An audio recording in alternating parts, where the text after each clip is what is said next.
MSLI T V, رہنمائی بدلتی دنیا کے لیے۔ بسم اللہ الرحمن الرحیم، الحمد للہ رب العالمین، والصلاة والسلام علی سید المرسلین نبینا محمد وعلی آلہ وصحبہ اجمعین، وبعد۔ مشاہدین کرام، السلام علیکم ورحمۃ اللہ وبرکاتہ۔ مرکز السلام لنشر الاسلام چنئی کی جانب سے یہ سلسلہ آپ کے سوالات اور ہمارے جوابات جاری ہے الحمدللہ، اور پچھلی ہماری 23 نشستیں ہو چکی ہیں اور آج ہم 24ویں نشست میں موجود ہیں، جس میں ہم پہلا سوال یہ لے رہے ہیں، سوال نمبر 94 جس میں ایک صاحب نے سوال کیا کہ شیخ I have 2 questions. Number 1 is investing in Sharia mutual fund halal? Number 2, are Muslims allowed to invest in stock market? یہ دو سوالات کیے گئے ہیں بزنس کے سلسلے میں۔ تو پہلا سوال یہ ہے کہ شریعہ میوچول فنڈ جو ہے یہ حلال ہے یا حرام ہے؟ تو اس کا جواب یہ ہے کہ عمومی طور پر جو دنیا بھر میں میوچول فنڈ کے نام سے جو چیزیں چل رہی ہیں وہ انٹرسٹ بیس ہوتی ہیں، اس وجہ سے وہ جائز نہیں ہے، وہ اپنے آپ کو انٹرسٹ میں پھنسانا ہے جو شریعت کے نظر میں حرام ہے۔ لیکن بعض جگہوں پر یہ بات دیکھنے میں آئی ہے کہ شریعہ میوچول فنڈز کے نام سے انہوں نے اس طرح کے میوچول فنڈز شروع کیے ہیں۔ تو اب یہاں پر پہلی بات یہ دیکھنی ہے کہ کیا واقعتاً یہ حقیقت میں جو اسلامک اعتبار سے جو قوانین ہے تجارت کے لین دین کے، تو کیا ان پر جو ہے یہ فنڈ کے جو بھی ضوابط اور قوانین ہیں کیا اس کے مطابق ہیں اسلام کے اعتبار سے، یا یہاں پر کوئی حرام چیز بھی ہو رہی ہے؟ اس کے بارے میں پتہ کرنا ضروری ہے۔ صرف نام سے دھوکہ نہ کھائیں، کیونکہ کئی جگہوں پر صرف نام استعمال کیا جاتا ہے، کام وہی ہے جو دوسرے انٹرسٹ بیس جو میوچل فنڈ جو ہوتے ہیں وہی کام اس میں بھی ہو رہا ہے، صرف نام بدل دیا انہوں نے، صرف نام جو ہے اسلامک لگا دیا، اسلامک بینک کا نام رکھ دیا، اور کام وہی جو ہے سودی بینک جو کام کرتے ہیں وہی کام وہ لوگ بھی کر رہے ہیں۔ تو اس طرح کئی ایک چیزیں ہیں، کئی ایک بینکس ہیں، کئی ایک فنڈس ہیں جو اس طرح صرف نام رکھ کر کام وہی کر رہے ہیں اور لوگوں کو دھوکہ دے رہے ہیں۔ تو لہٰذا آپ نام سے دھوکہ نہ کھائیے، پہلے آپ کسی بھی میوچل فنڈ میں چاہے اسلامک ہو نان اسلامک ہو، آپ جو ہے پہلے تحقیق کیجئے۔ نان اسلامک تو اپنی جگہ واضح ہے کہ ہاں بھائی اس میں انٹرسٹ ہے، انٹرسٹ بیسڈ معاملہ، لیکن اسلامک بھی اگر کسی نے نام رکھا ہے تو پھر آپ کو پر ضروری ہے کہ آپ تحقیق کریں، پتہ کریں، انویسٹیگیٹ کریں کہ حقیقت میں جو ہے یہ میوچل فنڈ اسلامک پرنسپلز پر قائم ہے یا اس کے اندر جو ہے کوئی انٹرسٹ والی بات ہے، کوئی گیملنگ والی بات ہے، کوئی جو ہے ایسا تو جو ہے اس کے اندر جو ہے کچھ کاروبار نہیں ہو رہا ہے جو اسلام کے نظر میں حرام ہو۔ ان سب چیزوں کا پتہ اور رولز اینڈ ریگولیشنز کیا ہیں وہ سب اسلامی پرنسپلز کے اعتبار سے جو ہے وہ موافقت رکھتے ہیں نہیں رکھتے ہیں، ان کا آپ کو پتہ کرنا ضروری ہے اس میں داخل ہونے سے پہلے۔ اور اس زمانے میں میری معلومات کے اعتبار سے کچھ ایپس ہیں جو آپ کو یہ اسلامک یعنی شریعہ میوچل فنڈز کی طرف جو ہے لے جا رہی ہیں اور وہ آپ کو گائیڈ کر رہی ہیں کہ جو ہے کہ یہ فلاں کمپنی جو ہے یہ شریعہ میوچل فنڈ کے اعتبار سے آپ کو جو ہے معاملات کروا رہی ہے، آپ کو یہ جو ہے پرووائڈ کر رہی ہے۔ تو اس میں ایک ایپ جو ہے نارمل یہ بہت سارے لوگوں نے اس سے جو استفادہ کیا ہے وہ ہے اسلامکلی ایپ۔ اسلامکلی ایپ جو ہے یہ ایپ آپ کو گائیڈ کرتا ہے کہ شریعہ میوچل فنڈ جو ہے کہاں کہاں ہیں، کس کس کمپنی کے اندر موجود ہیں، کون سی کمپنی کیا کیا رولز اینڈ ریگولیشنز کے اعتبار سے آپ اسلامکلی آپ کو پرووائڈ کر رہی ہے۔ تو یہ ایک ایپ جو ہے مشہور ہے، اور اسی طرح حلال انویسٹمنٹ کے لیے جو ایپس موجود ہیں فی الوقت 3 کے بارے میں میں نے ریکمنڈیشنز لوگوں کے پڑھے ہیں، واللہ عالم، لیکن آپ بھی تحقیق کریں۔ پہلے ایک ایپ ہے زویا، ZOYA ایک ایپ ہے، اور دوسرا جو ایپ ہے واحد WAHED، اور تیسرا ایک ایپ ہے CUR 8 یعنی CUR نمبر 8۔ یہ 3 ایپس کے بارے میں میں نے سرچ کیا تو جو ہے 3 ایپس کے بارے میں مجھے جو ہے بعض مسلم اسکالرس کے ریکمنڈیشنز ملے ہیں کہ یہ ان ایپس کے ذریعے سے آپ جو ہے جو شریعہ میوچل فنڈس ہیں ان کی طرف آپ جا سکتے ہیں. یہ لوگ جو ہے آپ کو ان تمام کمپنیز کے انفارمیشنز پرووائڈ کر رہے ہیں جو ہے شریعہ بیسڈ جو ہے ان کے پرنسپلس ہیں, اور اس میں ان میں گیملنگ نہیں ہوگی, اس میں جو ہے کوئی حرام انویسٹمنٹ نہیں ہوگا, اس کے اندر انٹرسٹ بیس کوئی بات نہیں ہوگی. اس میں جو چیزیں بھی شریعت کے قواعد و قوانین ہیں, تجارت کے جو اصول ہیں, اسی پر یہ بیسڈ ہیں. تو ان کمپنیوں کی طرف جو ہے یہ ایپس رہنمائی کر رہے ہیں. تو آپ بھی چیک کر کے دیکھیں, پہلے تحقیق کر لیں. یہ صرف ایک سے نہیں, کئی ایک جگہ سے جہاں بھی آپ کے سورسز ہیں, جہاں سے معلومات ہو سکتی ہیں کہ بھائی یہ صحیح ہے یا غلط ہے, ایک کمپنی کا جو ہے پروسیجر کیا ہے. تو آپ ایک سے زائد جگہوں پر تحقیق کرنے کے بعد پھر اپنے پیسے کو آپ استخارہ کر کے پھر اس کے آپ انویسٹ کریں. انشاءاللہ جو ہے اللہ کے ذات سے امید ہے کہ اللہ تعالیٰ آپ کو صحیح راہ میں گائیڈ کریں گے. اور دوسرا جو سوال ہے کہ اسٹاک مارکیٹ میں کیا انویسٹمنٹ حلال ہے, تو یہاں پر بھی جو بات یہی ہے کہ تجارت کے اعتبار سے اصلاً ہر چیز حلال ہے, کیونکہ معاملات میں داخل ہیں. اس میں ہر ایک چیز حلال ہے, ہر ایک کاروبار حلال ہے, ہر ایک طریقہ حلال ہے, سوائے یہ کہ جن طریقوں سے, جن کاروبار سے, جن پروڈکٹ سے اسلام نے منع کر دیا, جن کو اسلام نے حرام ٹھہرا دیا, اس سے آپ کو بچنا ہے. اب اسٹاک مارکیٹ میں آپ دیکھیں کہ بھائی آپ کون سے پروڈکٹ کے اندر جو اسٹاک مارکیٹ میں شریک ہونا چاہ رہے ہیں, کس میں انویسٹ کرنا چاہ رہے ہیں. اگر وہ حلال پروڈکٹس ہیں جیسے یہ ٹرانسپورٹ کا کاروبار ہے, یہ جو ہے کلوتھنگ انڈسٹری ہے, یا کوئی بھی جو فیکٹریز ہیں, اس طرح کے, یا کموڈیٹیز جو بھی جو نارملی حلال جو کموڈیٹیز ہیں ان کو یوز کرنے والی جو چیزیں ہیں, جو فیکٹریز ہیں,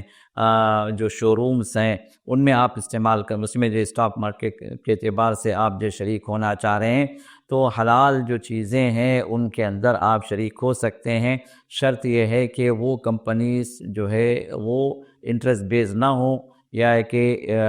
انٹرسٹ پر جو ہے وہ قائم نہ ہو, یا ان کا لین دین جو انٹرسٹ بیس نہ ہو. تو پھر انشاءاللہ جو ہے آپ تحقیق کے بعد آپ یہ اسٹاک مارکیٹ کی ان چیزوں کے اندر آپ داخل ہو سکتے ہیں. سوائے کہ اگر کرنسیز والا معاملہ ہے, جیسے فوریکس وغیرہ جو ہیں وہ کرنسیز والے کو ڈیل کرتی ہیں, تو کرنسیز کے اسٹاک مارکیٹ کے اندر جو ہے ضروری ہے کہ اس ہاتھ دے اسی مجلس میں معاملہ ختم ہو جانا ہے, اسی مجلس میں جو ہے بزنس کی پوری ڈیلنگ ختم ہو جانا ہے. آپ اس کو جو ہے ایکسچینج کے طور پر آپ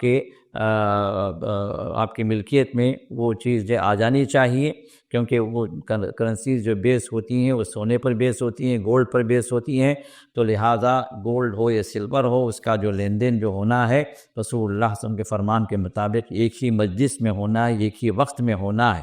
تو اب اگر ایک ہی وقت میں جو ہے وہ بزنس جو ہے کمپلیٹ نہیں ہوا, وہ لین دین کمپلیٹ نہیں ہوا, وہ آپ کا جو ہے ڈیلنگ جو ہے کمپلیٹ نہیں ہوئی, تو پھر وہاں پر جو ہے ربا کا مسئلہ آ جاتا ہے, وہاں پر انٹرسٹ کا مسئلہ آ جاتا ہے, جس بارے میں انسان کو کاشیس رہنا ہے. تو لہذا سوچ سمجھ کے آپ ان معاملات میں آگے بڑھیں. اللہ تعالیٰ برکتوں سے آپ کو نوازے. سوال number 95. My in-laws celebrate birthday, anniversary, baby shower, every ritual followed by old ages, and says Tawheed lifestyle nowadays is wrong statement of celebrating only 2 Eids in a year, and say it is a boring lifestyle to be in Tawheed. Please explain us right things to celebrate in Islam. جواب یہ ہے کہ توحید کا جو life style ہے وہ boring ہے. یہ وہی مسلمان کہہ سکتا ہے جس نے توحید کو نہیں سمجھا, جو ایک جاہل انسان ہے, جس کو شریعہ کے بارے میں کچھ معلوم نہیں, ایمانیات کے بارے میں کچھ نہیں معلوم ہے, اسی کا یہ اسٹیٹمنٹ ہو سکتا. کیونکہ توحید یہ انسان کی نجات ہے, دنیا میں بھی آخرت میں بھی. اور توحید یہ ایمان کا اصل حصہ ہے, جو بیس ہے, جو اصل جو ہے اساس ہے, جو اصل جو ہے جڑ ہے ہمارے پوری زندگی کی, ہمارے ہر عمل کے نیک بننے کی جو اصل جو بیسمنٹ ہے وہ جو ہے کیا ہے, یہ توحید ہے. اس کے بغیر کوئی انسان نہ مسلمان رہ سکتا ہے, نہ ایمان والا بن سکتا ہے, نہ جو ہے اس پر اللہ کی رحمتیں اتر سکتی ہیں, نہ وہ جنت میں جا سکتا ہے. تو توحید کا مطلب صرف یہ نہیں کہ آپ جو ہے برتھ ڈے نہ کریں، آپ جو ہے کوئی اینیورسری نہ منائیں، آپ جو ہے کہ بیبی شاور نہ کریں، یہ توحید نہیں ہے۔ توحید در حقیقت اللہ کے ساتھ اس کی عبادت میں کسی کو شریک نہیں کرنا، اس کے حقوق کو ادا کرنا، اس کو رب ہونے کے اعتبار سے بھی اکیلا جاننا جو توحید الربوبیہ ہے، اور اس کے ناموں اور اس کی صفتوں کے اندر بھی اس کو اکیلا جاننا جس کو توحید الاسماء والصفات کہا گیا، اور اس کی عبادت کے اندر اس کو اکیلا جاننا جس کو توحید العبودیہ کہا گیا، توحید العبادہ کہا گیا، توحید الالوہیہ کہا گیا۔ تو یہ اصل توحید ہے جس میں انسان اللہ کے سوا کسی کو بھی اس کی عبادت میں کسی کو شریک نہ کرے۔ تو ہمارا ہر سجدہ، ہر رکوع، ہر تعظیم، اور ہر نماز ہے، روزہ ہے، حج ہے، زکوٰۃ ہے، قربانیاں ہیں، دعائیں ہیں، دعائیاں ہیں، مصیبت میں پکارنا ہے، مشکل کشا سمجھنا ہے، اور خیر و برکت کو لانے والا سمجھنا ہے، آپ کی بیماری کو دور کرنے والا سمجھنا ہے، اور عبادت کی جتنی قسمیں ہیں ان سب کا حقدار اگر سمجھنا ہے تو صرف اللہ کو سمجھنا ہے، اس کے علاوہ کسی کو بھی اس کائنات کے اندر اس میں آپ ساجی اور شریک یا پارٹنر نہ سمجھیں۔ یہ ہے توحید، یہ عقیدہ جو ہر مسلمان کا ہونا چاہیے۔ ہر مسلمان جو اصل میں موحد ہو، ہر مومن اصل میں توحید والا ہو، یہی اصل ہے، اور یہی جنت میں جانے کے لیے کنجی ہے، جنت میں جنت کی چابی ہے۔ اس کے بغیر جنت آپ کے لیے نہیں کھلے گی، کیونکہ جو بھی توحید سے ہٹا ہوا ہے وہ انسان شرک میں چلا جاتا ہے، کیونکہ توحید کا اپوزٹ شرک ہے۔ تو جو شرک میں انسان جو انوالو ہو جائے اور اسی شرک پر مرے تو پھر یہ انسان ہمیشہ جہنمی ہے، اور اس کے جنت کے دروازے اس کے نہیں کھولے جائیں گے، نہ جنت کی خوشبو پائے گا۔ تو لہذا توحید ایک بلیف ہے، توحید جو ہے وہ چیز ہے جو رب کو اکیلا ماننا ہے، اس کی عبادات میں، اس کے حقوق میں، اس کے اختیارات میں، اور اس کے ناموں میں، اس کے صفتوں میں، اس کے لیے جو خاص چیزیں اللہ اس کے رسول نے اس کے لیے خاص کر دی ہیں، ان چیزوں میں اس اللہ کو اکیلا سمجھنا، اس اللہ کے ساتھ کسی کو پارٹنر یا کہ کسی کو شریک یا کسی کو برابر نہ سمجھنا، یہ ہے توحید کا لازمہ، یہ ہے توحید۔ اب باقی جو چیزیں ہیں، احکام ہیں، اعمال ہیں، جس کے بارے میں ہمیں حکم دیا گیا کہ بھئی یہ عمل ہے صحیح ہے، یہ عمل ہے غلط ہے، اور رہا مسئلہ برتھ ڈیز کا، رہا مسئلہ اینیورسریز کا، یہ بیبی شاور، یہ جو بھی جتنی بھی چیزیں ہیں جو لوگ کرتے چلے آ رہے ہیں، یہ در حقیقت سے یہ وہ چیز ہے جو عمل سے متعلق ہے، اور یہ اعمال اس لیے منع کیے جاتے ہیں کہ یہ غیر مسلموں کی مشابہت میں اختیار کیے گئے ہیں، جس کے بارے میں رسول اللہ صلی اللہ علیہ وسلم نے فرمایا، ابو داؤد کی حدیث ہے، من تشبہ بقوم فہو منہم، جو کسی قوم کے خاص اعمال کی مشابہت کرتا ہے، کسی قوم کی مشابہت اختیار کرتا ہے، ان سے سملیرٹی اختیار کرتا ہے، فہو منہم، تو وہ بھی اسی قوم میں داخل ہے، وہ بھی اس کا شمار انہی میں ہوگا۔ تو اب یہ چیزیں چونکہ شروع ہوئی ہیں، یہ اینیورسریز جو بھی ہیں، برتھ ڈیز جو بھی ہیں، یہ بیبی شاور ہو، یا کہ ہمارے شادیوں کے رسم و رواج کے اندر مایو ہے، جس کو ہم یہاں پر ہلدی کہتے ہیں، یا تیل کا رسم ہے، یا کہ فلاں رسم ہے، رسم و رواج جو بھی ہمارے اندر آئے، یہ غیر مسلموں سے ہمارے اندر آئے ہیں۔ تو اب ان کا کرنا کیا ہے؟ غیر مسلموں سے مشابہت ہے۔ تو لہذا علماء اسلام اسی لیے روکتے ہیں ان چیزوں سے کہ بھائی آپ اپنے آپ کو غیر مسلموں کی مشابہت میں آپ اپنے آپ کو لے جا رہے ہیں، کہیں ایسا نہ ہو کہ آپ کا حشر بھی ان کے ساتھ ہو جائے، آپ کی محبتیں ان کے ساتھ ہیں تو آپ کی موت، آپ کا اٹھنا، آپ کا سوال جواب، آپ کا وہاں پر قیامت میں رہنا بھی ان لوگوں کے ساتھ، ان جہنمیوں کے ساتھ نہ رہ جائے، اس لیے روکتے ہیں۔ اس لیے آپ کو ایک صحیح گائیڈ کرتے ہیں کہ آپ دنیا کی چند یہ 2 ٹکی کی خوشیوں کے عوض میں اپنے آپ کو ان غیر مسلموں کے ساتھ اپنا حشر نہ کروائیں، یہ ہے اصل چیز۔ اور ہاں مسئلہ اسلامی حدود کے اندر آپ خوشیاں منائیں، اس میں کوئی حرج نہیں، دین بڑا آسان ہے۔ رسول اللہ صلی اللہ علیہ وسلم نے ارشاد فرمایا الدین یسر، اور اللہ نے فرمایا ما جعل اللہ علیکم فی الدین من حرج، دین بڑا آسان ہے، اور اللہ تعالیٰ نے دین میں کوئی تنگی نہیں رکھی، کوئی سختی نہیں رکھی ہے، تو دین بڑا آسان ہے۔ آپ کو اللہ اس کا رسول نے صرف چند حرام چیزیں بتلائیں جس سے اپنے آپ کو روکنا ہے، باقی سب چیزیں حلال ہیں، باقی جو چاہے کریں، جو چاہے کھائیں، جو چاہے پئیں، جو چاہے لائف سے اختیار کریں، جو چاہے پہنیں، جیسے چاہے رہیں، لیکن چند چیزوں کو لمیٹڈ کر دیا گیا، باؤنڈری کھینچ دی گئی کہ بھائی اس باؤنڈری کے باہر آپ کو نہیں جانا، یہ یہ حرام چیزیں ہیں، ان چیزوں کا بھی اختیار نہ کرے۔ باقی جو سینکڑوں بلکہ ہزاروں چیزیں جو حلال ہیں، جن کو جو منع نہیں کیا گیا، وہ سب چیزیں حلال ہیں۔ اب ایون جو برتھ ڈے کا جو مسئلہ ہے، میں آپ کو ایک چھوٹی سی بات بتاتا ہوں۔ برتھ ڈے کا جو مسئلہ ہے، اگر آپ برتھ ڈے کے اعتبار سے جب بھی برتھ ڈے آپ کی آ رہی ہے، آپ کے بچے کی آ رہی ہے، آپ جو ہے لوگوں کو بلا کر جو ایک سیلیبریشن کے طور پر رکھ کر آپ جو ہے اس بچے کی جتنی عمر ہے اس کے لحاظ سے جو ہے ایک بڑا کیک منگوائیں اور جو ہے اس پر جو اتنے کینڈلس لگوائیں، اس کو جلائیں، پھر پھونک مار کر ہیپی برتھ ڈے کے تالیاں بجا کر، پھر جو ہے کچھ جو ہے فلاورس کو شاور کر کے جیسے جو ہے کرسچنس منا رہے ہیں اس انداز سے آپ منا رہے ہیں، تو بے شک ہم کہیں گے کہ یہ جو ہے ان کے جو ہے فوٹ اسٹیپس سے یہ جو ہے آپ جو فوٹ اسٹیپس کو جو اختیار کیے ہوئے ان کے نقش قدم پہ آپ چل رہے ہیں، تو یہ جو ہے آپ نے ان کی چیز کو اختیار کیا جو جائز نہیں ہے، کیونکہ ان سے مشابہت ہے۔ لیکن کوئی ماں باپ ایسے ہیں جو اپنے بچے کی جو ہے اس برتھ ڈے پر ان کے لیے دعائیں دے رہے ہیں، یا ان کے نام پہ کچھ صدقہ و خیرات جو ان کے لیے کر دیے، یا کہ جو ہے ان کو جو ہے اس دن جو ہے روزہ رکھوا دیا اللہ سے، کیونکہ رسول اللہ صلی اللہ علیہ وسلم اپنے جو ہے پیدائش کے دن پر آپ روزہ رکھا کرتے تھے، یوم الاثنین، آپ فرماتے تھے کہ فیہ ولدت، میں جو ہے اسی دن پیدا ہوا۔ تو اب اس دن جو آپ روزہ رکھ دیے، بچے کے لیے روزہ رکھوا دیے، کہ کچھ جو ہے اللہ کے نام پہ جو ہے کچھ کسی قریب کو کھانا وانا کھلا دیے، یا گھر کے حد تک جو ہے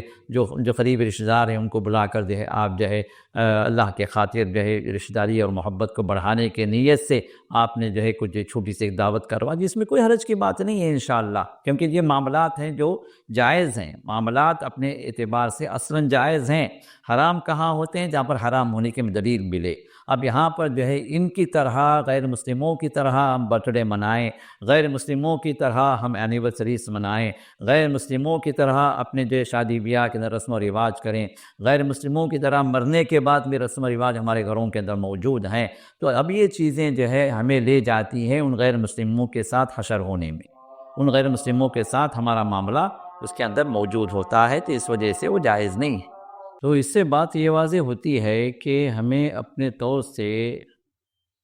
ان چیزوں سے بچانا ہے اپنے آپ کو جو چیزیں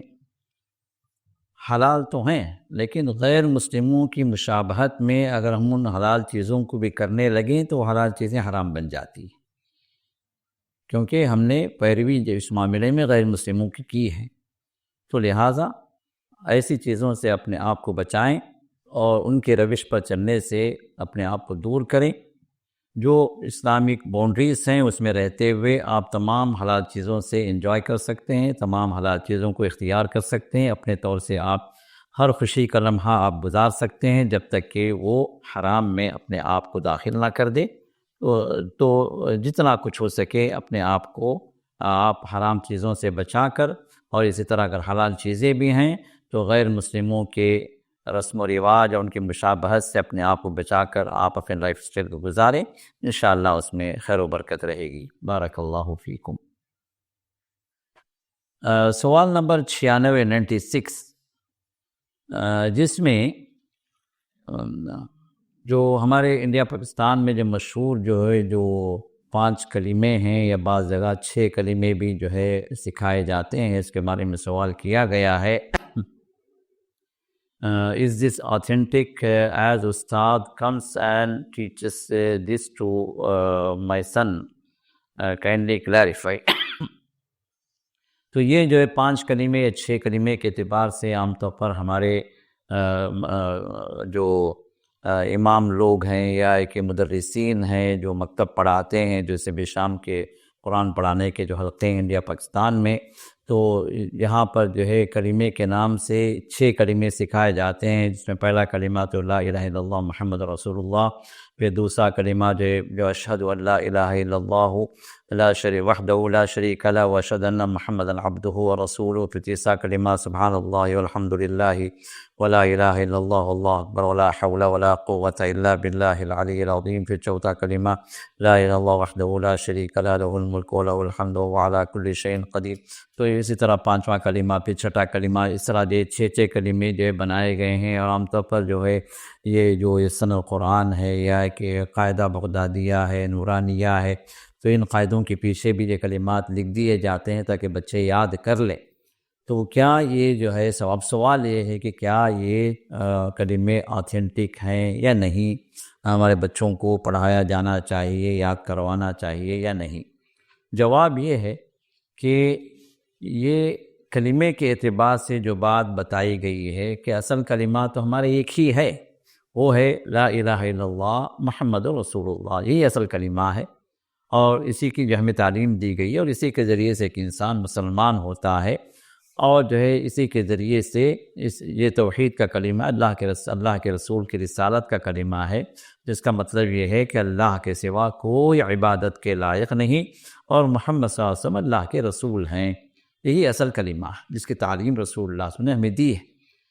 اب رہا دوسرا جو کلمہ جو کہا جاتا ہے، جس کو کلمہ شہادت کہتے ہیں، یہ جو ہے گواہی ہے جو ہم تحیات میں بھی دیتے ہیں۔ تحیات پڑھنے کے بعد اشہد ان لا الہ الا اللہ و اشہد ان محمد عبدہ و رسولہ، جو کلمے کی گواہی ہے، رسول اللہ صلی اللہ علیہ وسلم کی رسالت کی گواہی ہے کہ میں گواہی دیتا ہوں کہ اللہ کے سوائے کوئی عبادت کے لائق نہیں، اور میں اس بات کی بھی گواہی دیتا ہوں کہ محمد صلی اللہ علیہ وسلم اللہ تعالیٰ کے بندے بھی ہیں اور اللہ کے رسول بھی ہیں۔ یہ گواہی ہے۔ اب اس کے سوا جو باتیں ہیں، جو وہ سب جو ہے اذکار ہیں، وہ سب جو ہے اذکار ہیں جو کلمے کے نام سے یاد کروا دیے جاتے ہیں، جیسے تیسرا کلمہ ہے، یہ اللہ کا ذکر ہے، سبحان اللہ والحمد للہ ولا الہ الا اللہ اللہ اکبر ولا حول ولا قوت الا باللہ۔ یہ 5 جو ہے کلمے ہیں جس میں اذکار، سبحان اللہ کلمہ ہے، الحمد للہ کلمہ ہے، اور جو ہے اللہ اکبر کلمہ ہے، لا الہ الا اللہ کلمہ ہے، لا حول ولا قوت الا باللہ کلمہ ہے۔ یہ سب جو ہے ذکر ہیں، یہ سب اذکار ہیں جو بڑے جو ہے بلند درجے کے حامل ہیں، بڑا اجر و ثواب ہے ان کو پڑھنے میں، اور اللہ کا یہ ذکر کرنے میں اللہ تعالیٰ کا انسان محبوب بن جاتا ہے، تو لہٰذا اس کو یاد کروا دیا جاتا ہے اس اعتبار سے کہ بھئی یہ بھی کلمہ ہے، یہ تیسرا کلمہ ہے، اس عنوان سے جو ہے اس کو یاد کروا دیا جاتا ہے، جبکہ حقیقت میں یہ اذکار ہیں، یہ ذکر ہیں، یہ سب اللہ تعالیٰ کی یاد میں ان کلمات کو اللہ کے رسول صلی اللہ علیہ وسلم نے ہمیں سکھلایا۔ اور چہارم کلمہ جس کو کہتے ہیں، بعض کلمہ توحید بھی کہتے ہیں اس کو، تو اس میں جو ہے چوتھا کلمہ جو ہم کہتے ہیں عمومی طور پر یہ اللہ تعالیٰ کا محبوب ترین ذکر ہے، جس میں اللہ کی مکمل توحید بیان کی گئی ہے، لا الہ الا اللہ وحدہ لا شریک لہ لہ الملک و لہ الحمد وہو علی کل شیء قدیر۔ ایک اور روایت میں یحیی و یمیت وہو علی کل شیء قدیر، ایک اور روایت میں وحی لا یموت وہو علی کل شیء قدیر۔ تو یہ سب جو ہے یہ چوتھا کلمہ جو ہم کہتے ہیں، یا جو یہ نام سے یاد کروایا جاتا ہے، در حقیقت کلمہ توحید ہے، جس میں اللہ کی وحدانیت کو بیان کیا گیا ہے، جس کا جو ہے صبح شام کے اذکار میں رسول اللہ نے ارشاد فرمایا کہ جس نے 10 مرتبہ جس کو پڑھ لیا، اس کو اللہ تعالیٰ دن بھر جو ہے شیطان کی سے اللہ محفوظ کر دیتے ہیں، اور اس کو جو ہے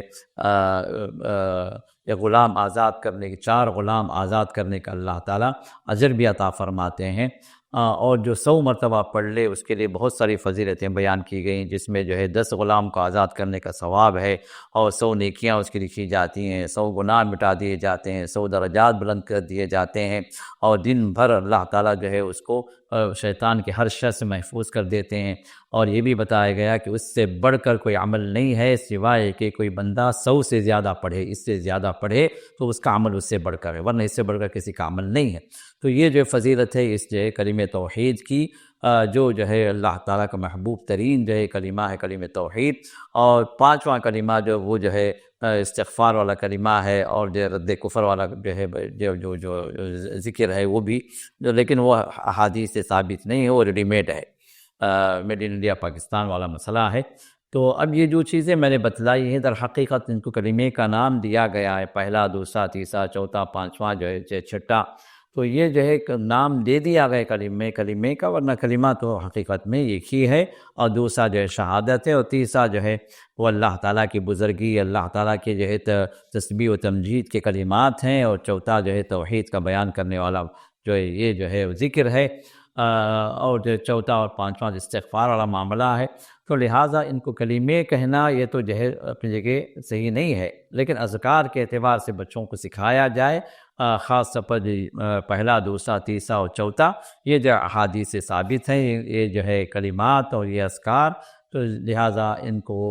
پڑھایا جائے، بچوں کو سکھایا جائے اور اس کے معانی اور مطالب بھی بیان کیے جائیں تاکہ بچے یاد کر لیں اور بچے جو اس کا مفہوم سمجھ کر اپنی زندگی میں اس کو اختیار کرنے والے بن جائیں، تو پھر بچے انشاءاللہ موحد بن کے نکلیں گے۔ وہ بچے جو ہے اللہ تعالیٰ کی تسبیح و تمجید جو ہے بیان کرنے کا طریقہ سیکھ لیں گے اور خود جو ہے کلمے کے جو مفہوم ہے، اس کے تقاضے ہیں اور اس کے لوازمات ہیں وہ کیا ہیں، یہ بھی بچوں کو سمجھایا جائے، کیونکہ کلمہ ہی اصل جو ہے ہمارے اسلام کی بنیاد ہے۔ تو اب اس بنیاد کو اختیار کرنے کی صورت میں ہمیں کیسا رہنا ہے، کن کن چیزوں پر ایمان لانا ہے، ہم نے اس کلمے کے ذریعے سے کن چیزوں کا اقرار کیا ہے، کن چیزوں کا اپنے اوپر میں لازم کر لیا ہے، کون سی باتیں ہمیں کرنی چاہیے، کون سی باتیں نہیں کرنی چاہیے، کن سے ہمیں اجتناب کرنا ہے، کلمے کے جو ہے اصول و ضوابط کیا ہیں، اس کے شروط کیا ہیں، اس کے مقتضیات کیا ہیں، اس کے تقاضے کیا ہیں، یہ سب چیزیں جو ہے صرف کلمہ جو ہے بطور تبرک جو ہے ہمیں پڑھ لینا نہیں ہے، بلکہ ان سب چیزوں کو سمجھنا بھی ہے،